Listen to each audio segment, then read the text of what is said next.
This is Democracy Now!, democracynow.org. I'm Amy Goodman with Juan Gonzalez as we turn to Chile, where on Sunday voters rejected a new constitution that would have replaced the one imposed by the military dictator General Augusto Pinochet 49 years ago, after a U.S.-backed military coup with one of the most progressive charters in the world. Results show about 62% of Chileans voted no, while 38% voted in favor of the new constitution. The proposed charter grew it out of anti-austerity demonstrations in 2019.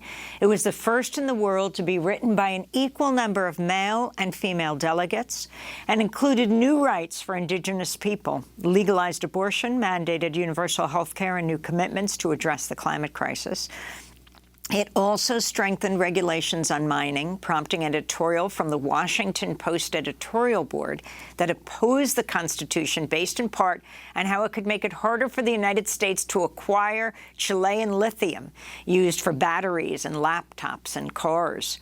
Chile's President Gabriel Boric has been a major supporter of the new constitution since he was elected in December and sworn in this past March as the youngest president in the country's history. President Boric spoke Sunday in Santiago after the results showed the proposed new charter had been rejected and said he wants to restart the process in order to meet a 2020 mandate. As the President of the Republic, it is with great humility that I take this message and make it my own. We have to listen to the voice of the people, not just today, but the last intense years we've lived through. Let us not forget why we have come this far. That malaise is still latent, and we cannot ignore it. Those who have historically supported this transformation process must also be self-critical of our actions. Chileans have demanded a new opportunity to meet, and we must live up to this call. Sunday's vote came on the anniversary of the September 4th, 1970 election of the socialist Salvador Allende as Chile's president before he was overthrown in the 1973 U.S.-backed military coup that installed General Augusto Pinochet as dictator and left the country with the constitution it still uses today. For more, we're joined by two guests. Ariel Dorfman is with us, Chilean American author, human rights defender, playwright, poet, who was cultural and press advisor to President Allende's chief of staff during the last months of his presidency in 1973, right before Allende died in the palace, September 11th, 1973. Ariel Dorfman is the author of a number of books, including most recently Voices from the Other Side of Death. And in Santiago, Chile, we're joined by Javiera Manzi. She's a feminist who played a role in the drafting of the proposed new constitution with the delegates. Welcome both to Democracy Now! Ariel Dorfman, if we can start with you, the significance of the charter and the charter's defeat. This was an extraordinary Magna Carta, both because of its origins in a popular protest, because it was drafted by people who looked like Chile itself, not sort of elite experts who behind closed walls were constantly deciding what others would be ruled by. And it was, as you mentioned, incredibly ecological, the most advanced in the world. It extended democracy in participatory forms in all levels. It legalized, not only legalized abortion, but, when I read the Constitution, and I've read it several times, the one that has just been rejected, what calls attention to myself is the extraordinary tenderness with which it's been composed and written. It speaks about the glaciers. It speaks about the air. It speaks about the children, over and over again, the children. It speaks about the caretakers at home. It speaks about the animals. It speaks about the dogs. It speaks about everything vulnerable that needs to be taken care of. And of course, it includes there, for the first time, those who have been invisible and exfoliated constantly by the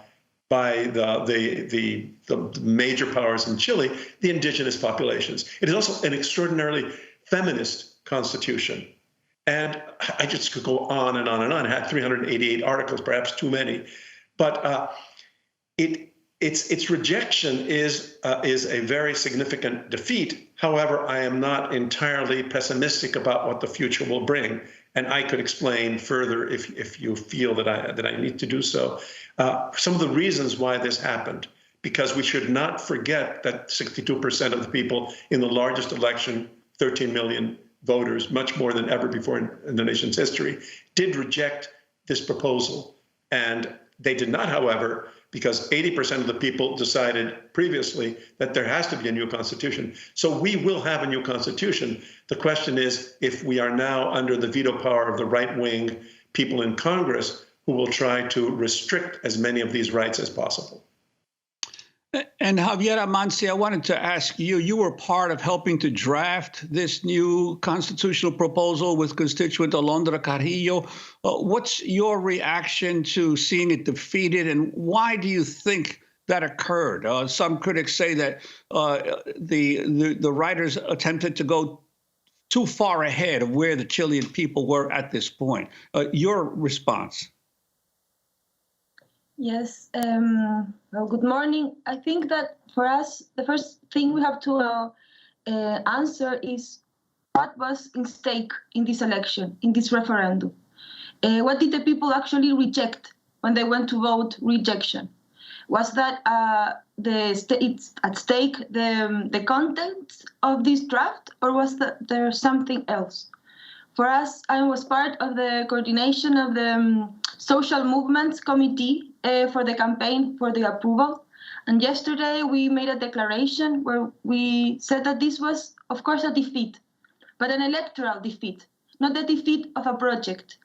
And that, for us, it's what it's at stake today. How we understand and interpret this result. Because, of course, for the far right, this is being said to be the defeat of a project, the defeat of a cycle of social mobilization.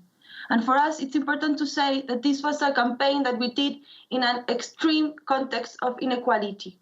The terms of how we had to campaign in a context where every single social media, every single the TV set in the house of every person in Chile was always talking about not only fake news, but about a content that wasn't even there. The idea that people would have no housing, for instance, or that private property was at stake or was in a menace. It was a very widespread idea.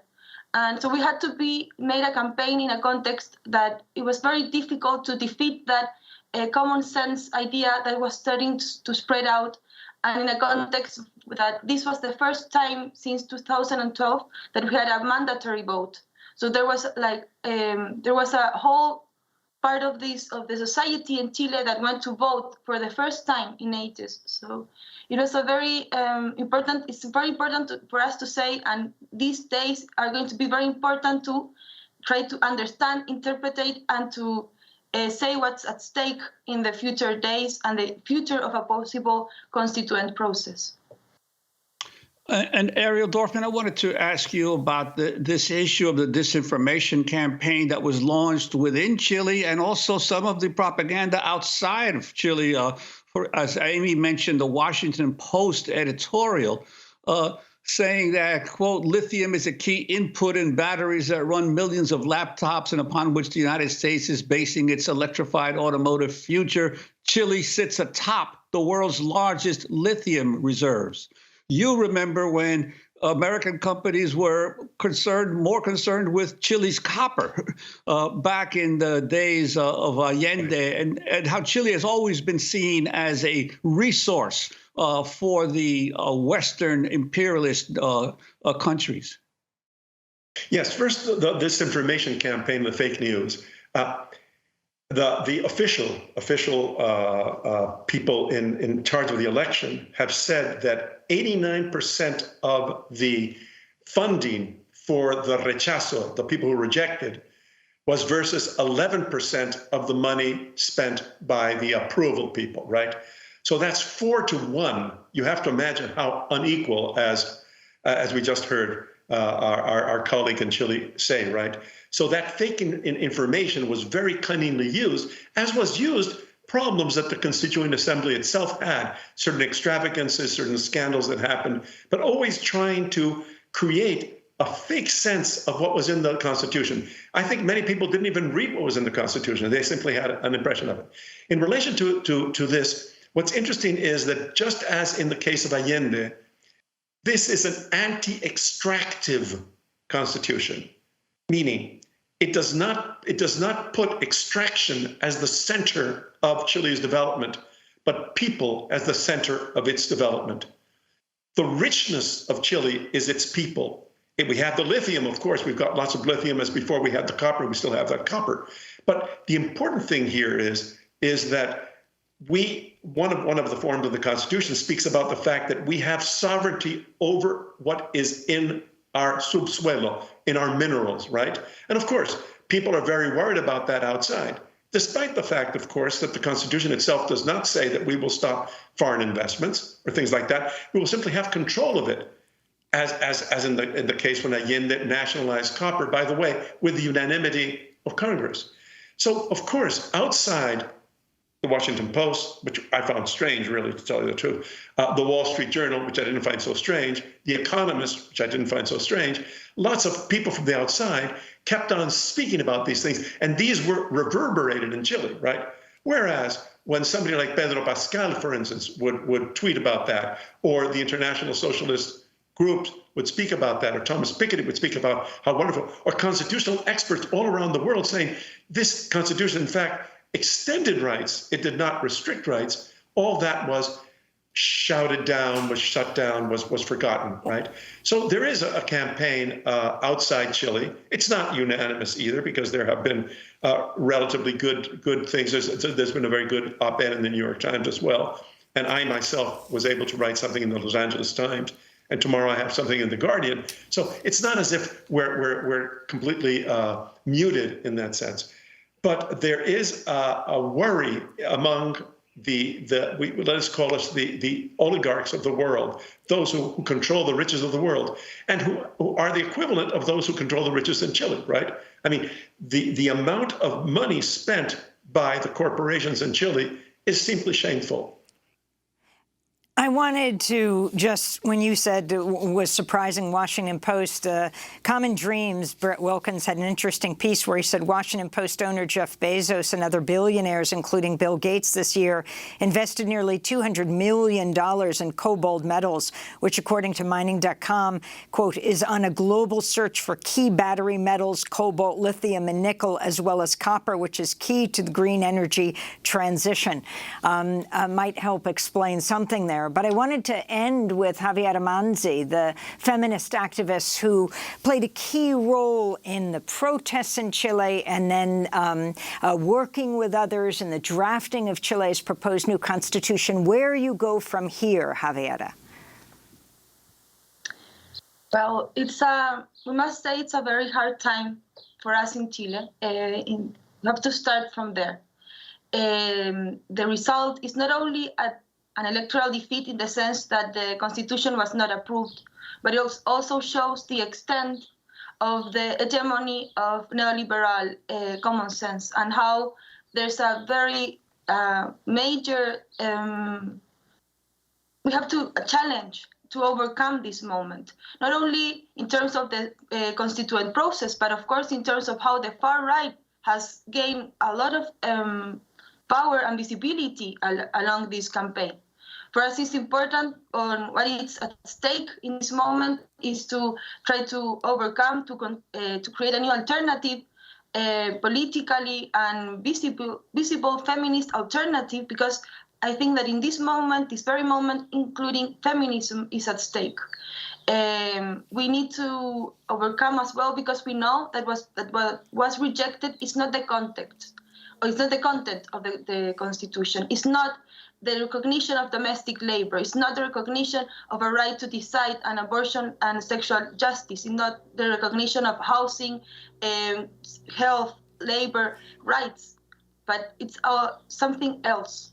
And it's the idea that we had to change and transform the structure, the neoliberal and authoritarian structure of Chile that will continue to govern us. So for us, it's very important to say that social movement, grassroots organization, and the feminist movement as a whole, we're now taking a moment to think, to analyze these results, and to organize ourselves, because it's going to be a very hard moment. We're going to leave the crisis, this global economic crisis, in a context of a government that will have to overcome these results, and that will have to rearrange its political forms and alliances. And we need it to be not to be in terms of how they're going to give more space for a neoliberal answer to this moment. So we're going to keep on fighting for a new constituent process. I'm going to keep on fighting against the advance of the far right. And of course, we will continue to cover it. I wanted to ask Ariel if you could close this segment with a poem from your latest book. Yes.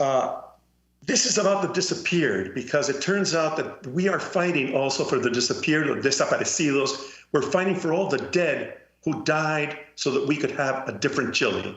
It's called Last Will and Testament. When they tell you I'm not a prisoner, don't believe them. They'll have to admit it someday. When they tell you they released me, don't believe them. They'll have to admit it's a lie someday. When they tell you I'm in France, don't believe them. Don't believe them when they show you my false ID, don't believe them. Don't believe them when they show you the photo of my body, don't believe them. Don't believe them when they tell you the moon is the moon. If they tell you the moon is the moon, if they tell you this is my voice on tape, that this is my signature on a confession, if they say a tree is a tree, don't believe them. Don't believe anything they tell you, anything they swear to, anything they show you, don't believe them. And finally, when that day comes, when they ask you to identify the body and you see me, and a voice says, we killed him, the poor bastard died, he's dead, when they tell you that I am completely, absolutely, definitely dead, don't believe them, don't believe them, don't believe them. No les creas, no les creas, no les creas. Don't believe them when they say there will be a new constitution. Don't believe them when they say that the people of Chile will stop struggling for justice and social equality. Thank you so much.